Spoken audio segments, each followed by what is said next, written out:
Hello, everybody. This is Swati live from Los Angeles, 7 p.m. here. I am going to repeat this morning session for those of you who could not make it this morning. Let me adjust my headphones properly first.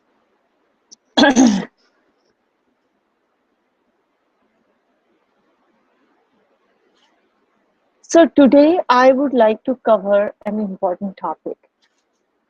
We have already talked about those who have a quest to make their relationships better. And I would like to talk a little bit more about that. Because no matter who you are, you can always have better relationships. Partly because there is a whole spectrum of what it means by having better friendships and better relationships.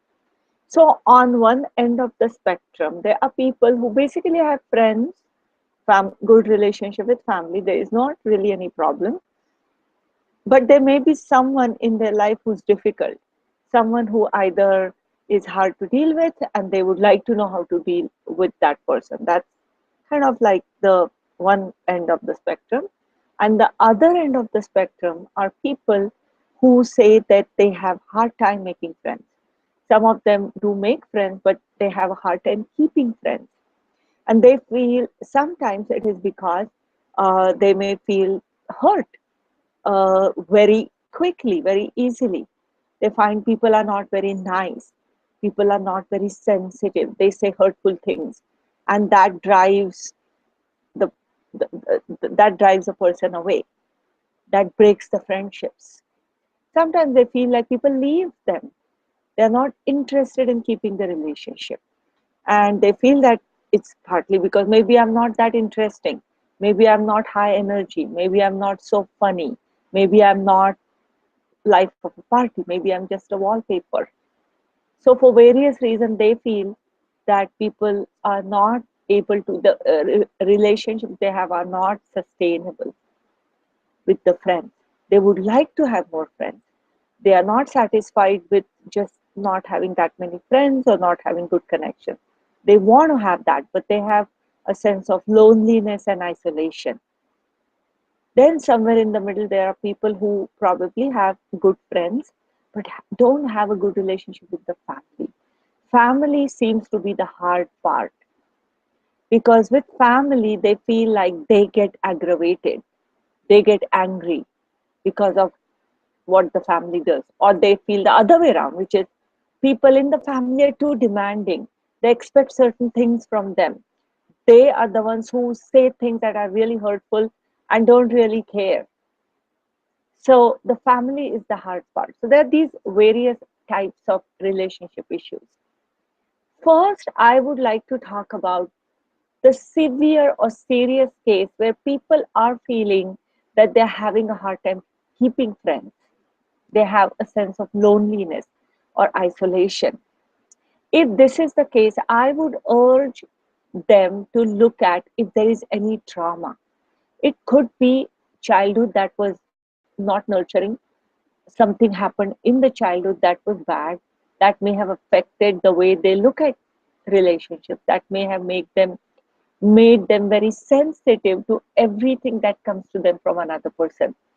Or it could be certain kind of characteristics that could be genetic or hereditary. Because of that, when they were growing up, it may have been hard to make friends, and then the sensitivity grows. So there's some traumatic experiences that get collected because of certain biological or genetic tendencies. So in general, look for trauma, look for traumatic experiences that have created a wound. These wounds stay open, which means that every slight breeze is going to make this wound hurt even more. It's going to bleed. And that's what happens. It's hard to just take people's comments or interaction with people as whatever, like it's not such a big deal. It's hard to forgive.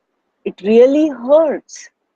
It really hurts when somebody says something. For example, maybe this person is overweight and they are so sensitive about their weight issue that any comment, anything about weight from a friend makes it really hard for them to like this person anymore. They think this person is very insensitive. Maybe they are, but it's also possible that this person doesn't think so much about it. Still possible to forgive them.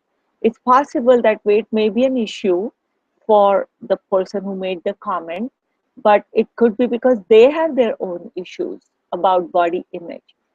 Or sometimes maybe weight is an issue, but there are a lot of other good things in the friendship that they like. They don't think about weight as the primary thing. But our main person who we are talking about is so sensitive that everything that comes to them about weight, they view that as hurtful. As a result, they reject people. It's hard to forgive people. Everything becomes a really serious deal. Also, when you think about, in some sense, I'm not life of the party, I'm not funny, I'm not interesting. Really speaking, why is that such a big deal? Maybe you're a good listener, maybe you have some other strengths. But when there is a wound, it's really hard to pay attention to the strengths and to be okay with whatever comes to you. Sometimes it makes it hard to feel a connection with another person that's healthy and not too dependent. So I would urge this person to look for the wound. The good news is these wounds can be healed. And when it comes to mindfulness philosophy, along with other techniques that you may want to use to resolve your trauma, I would strongly suggest using self compassion. Because what do these people need? They need someone from outside to tell them, you're okay, you're comfortable, I like the way you are. And it's possible to find a mentor, a good psychotherapist, or a good friend or a relative who can do that to them. But it's hard to keep a sustainable external person who's constantly giving this to them because life intrudes. So the best friend they can have is themselves. Self-compassion would be an important ingredient. And from this point of view, I would strongly suggest reading this book on self-compassion by Dr. Kirsten Neff. Dr. Kristen Neff, called The Proven Power of Being Kind to Yourself, Self-Compassion.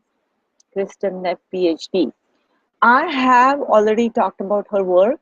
In fact, in my 6-week long mindfulness camp, I had used her self compassion scale. So she's the one who has done a lot of research on self compassion. Self compassion can be a really healing force when you use it properly. Self compassion meditations is one way, but there are a lot of exercises given in this book about how to be kind to yourself. When you start healing, when you create a friend in yourself, it's so much easier to make friends with other people. So just try self-compassion meditation.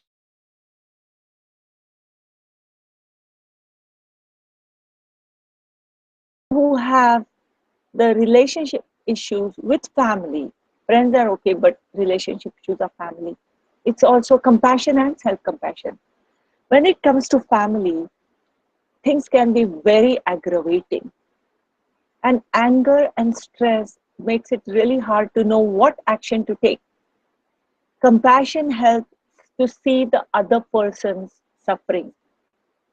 As a result, your own anger will be reduced.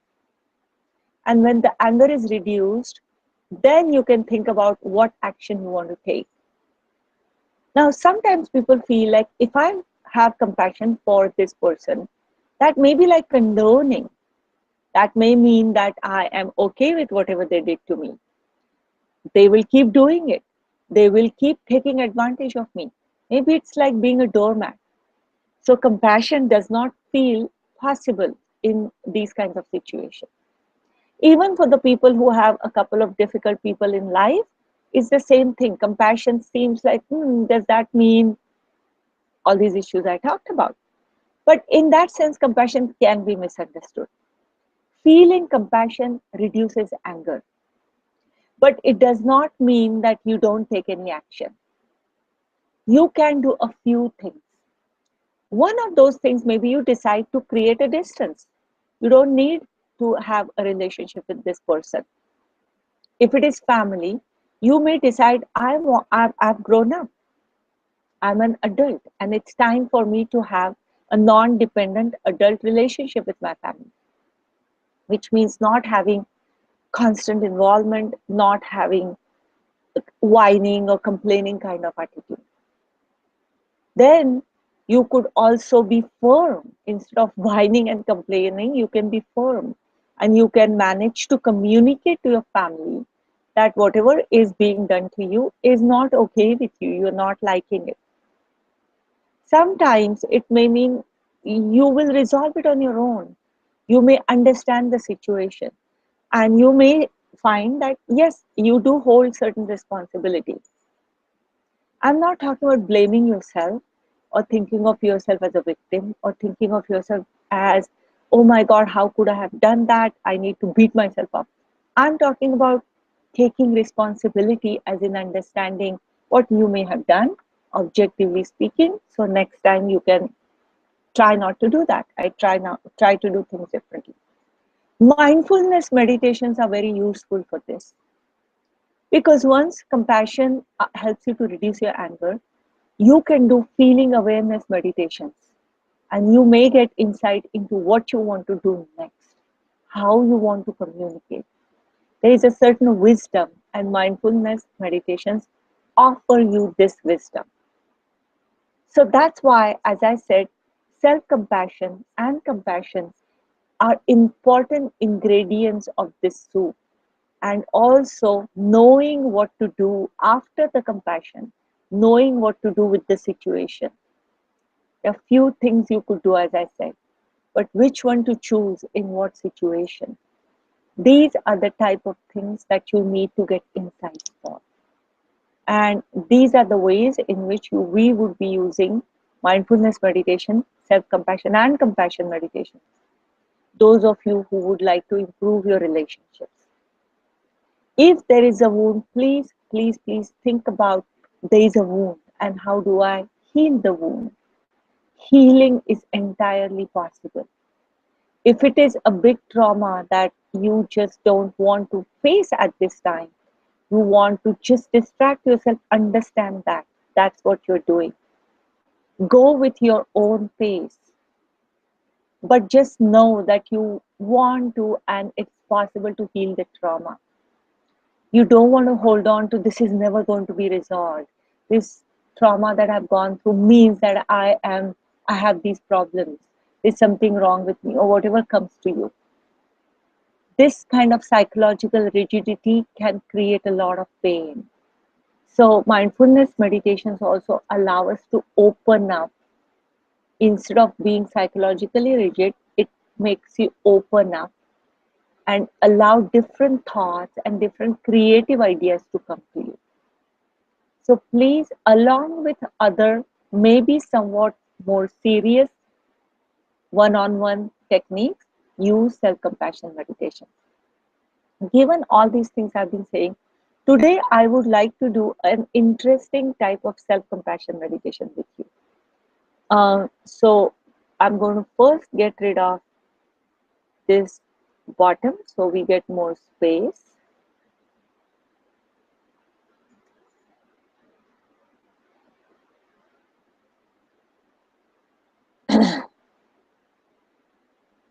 And let's do a self-compassion meditation.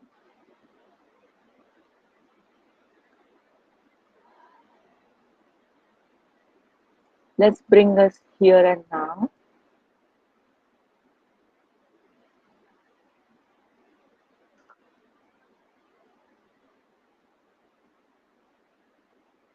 Take a few deep breaths. Going to get my gong.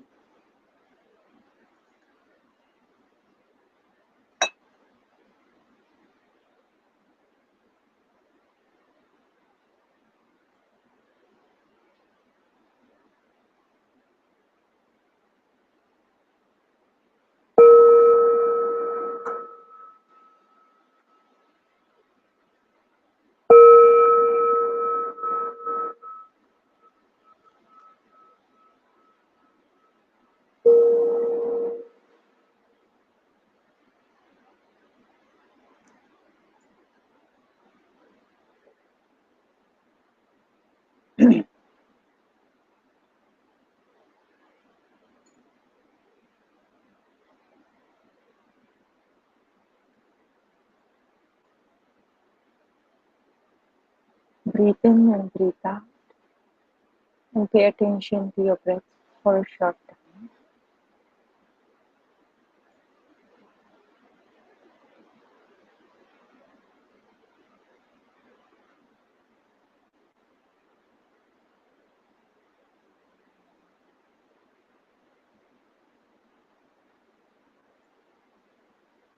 And now, in front of your mind's eyes, view two chairs.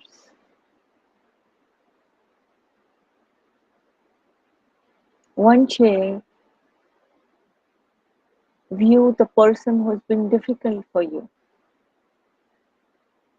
sitting in that chair, and the other chair, you are sitting in the chair. And in front of your mind's eyes, allow this person to say whatever they had said to you that was hurtful, the way they said it to you. Allow them to say it to you. And pay attention to how you feel. Because currently it's not happening, maybe for some of you, you may not feel it as intensely. And some of you may.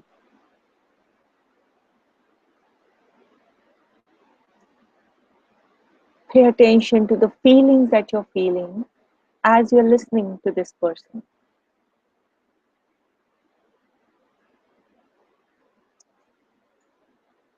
Allow yourself to go there emotionally and see what thoughts come to your mind. What is your reaction right now to whatever is being said to you?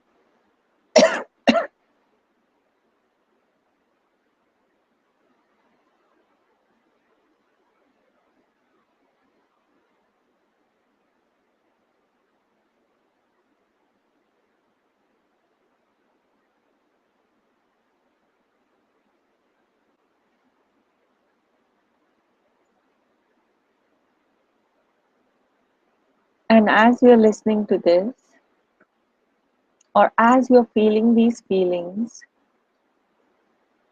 think about what you need at the moment.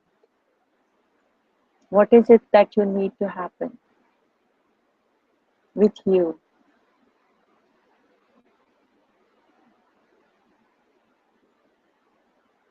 Imagine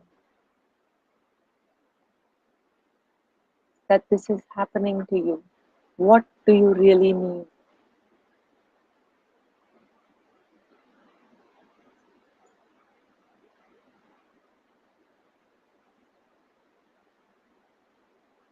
You may think that what you need is for this person in front of you to say, I'm sorry, I understand what you're talking about. I'm sorry I said these hurtful things. But regardless of what the other person is supposed to be doing, what is it that you need? Do you need nurturing? Do you need someone to hold you and tell you that whatever it is that you're feeling is okay?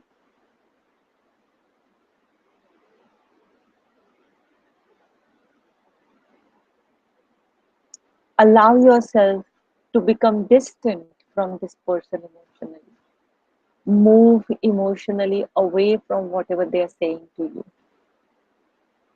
If your heart is racing, if you're feeling all this aggravation, just in front of your mind's eyes, imagine emotionally moving away from it and give yourself a hug and say to yourself, I understand what you're going through. I know it hurts. I understand. Whatever is being said to you, I know it's really hurtful. I understand.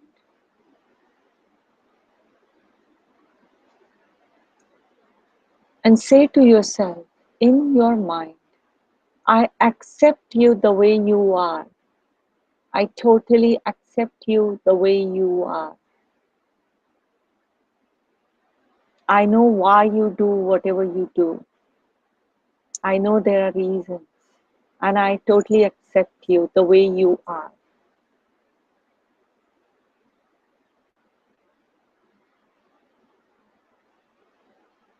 And allow this to go deep in your heart, go deep, understand what you're saying. I accept you the way you are. I understand why you do certain things and I know your reasons. And you are human. I'm human. I'm human. I make mistakes, but I'm human. I make mistakes because everybody makes mistakes from time to time. But I accept it and I hold myself.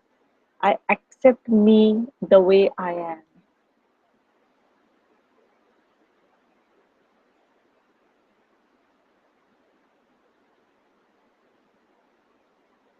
Some other people may not understand me. I may be misunderstood by some other people, but I know why I do certain things or why I did certain things. I know why I feel angry sometimes. I know why I feel hurt sometimes. I know why I behave in a certain way sometimes. And I accept that. I accept myself the way I am.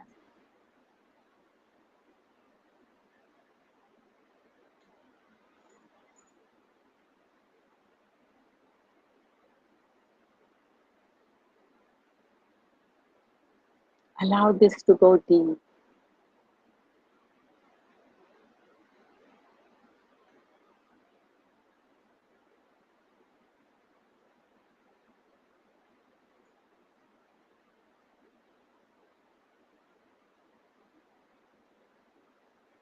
And after accepting myself, if I want to change something, I will do it on my own accord. I will change what I want. I'll try to change something that's difficult for me because that's what I believe in. I'll change on my own accord.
I accept myself the way I am.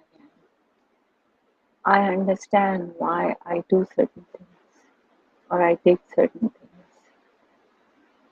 I understand what I could do differently and I change on my own accord.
I accept myself the way I am.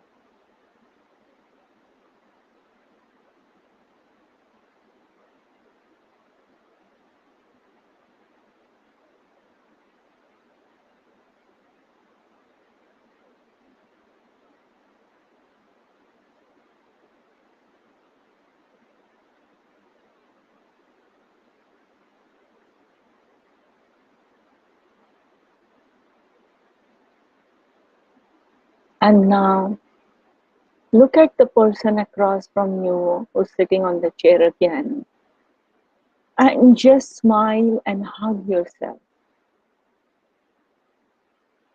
Just give a smile and hug yourself. I accept me.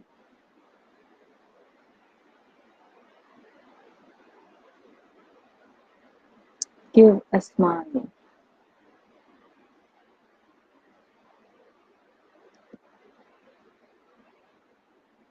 May I accept myself.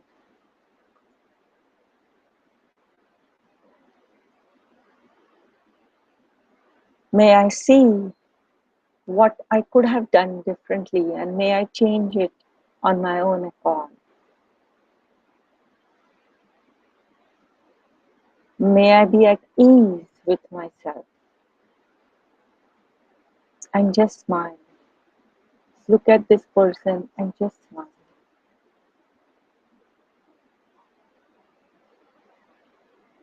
And now, with this, we are going to stop the meditation first by turning back to our breath.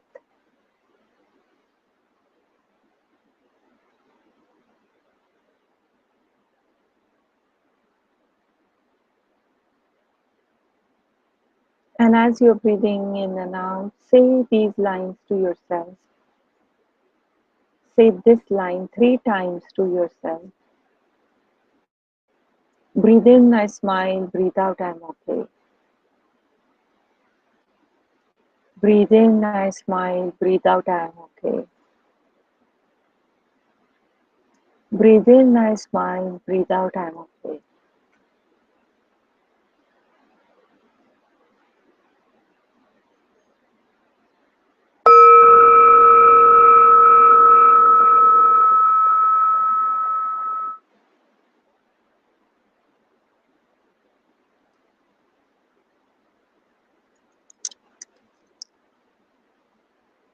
And now, if there is any question or comment, I will just give a few seconds, because sometimes it takes time for the comments to actually show up. And if I don't see anything for a few minutes, then I will say bye to you.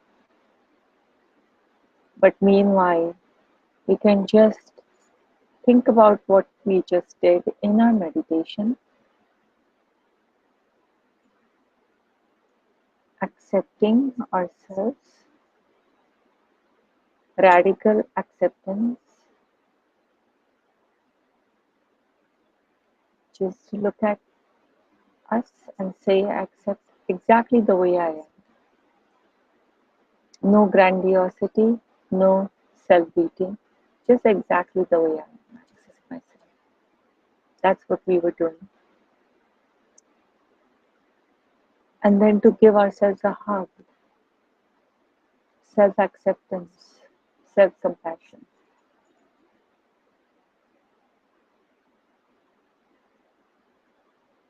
Okay, Eugenia wants to know that whether we need to identify the trauma specifically.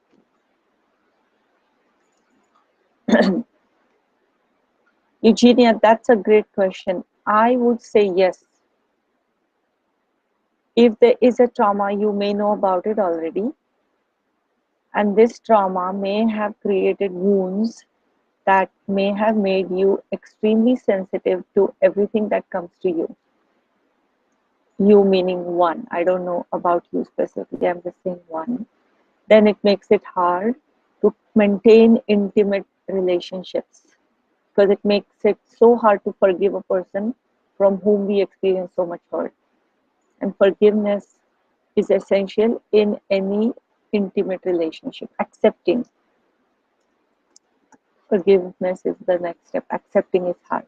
But when there is so much wounded feeling, it comes, I would say, most of the time, typically, if you look back, there will be a trauma, and it would help to look at that specific trauma.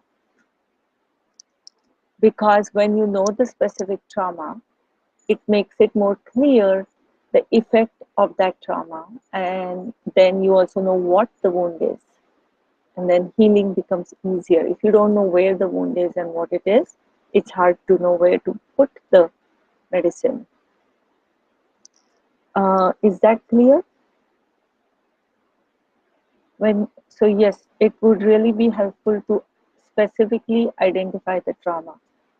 And if you don't know the specific trauma, you are one, take some help from a professional, or maybe meditate.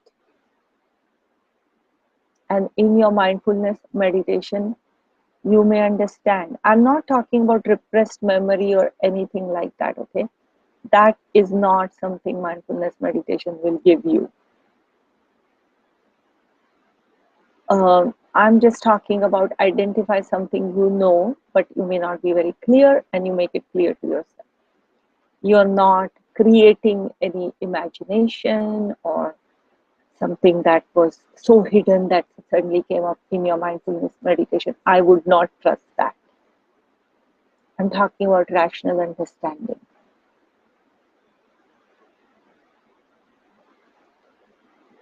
Okay, so with that, I am going to say bye to you. And I hope our discussion today helps. And if it does, do email me and let me know. Or if there's any other question, let me know. Okay, thanks. And I'll say bye to you guys, and I'll see you next Thursday.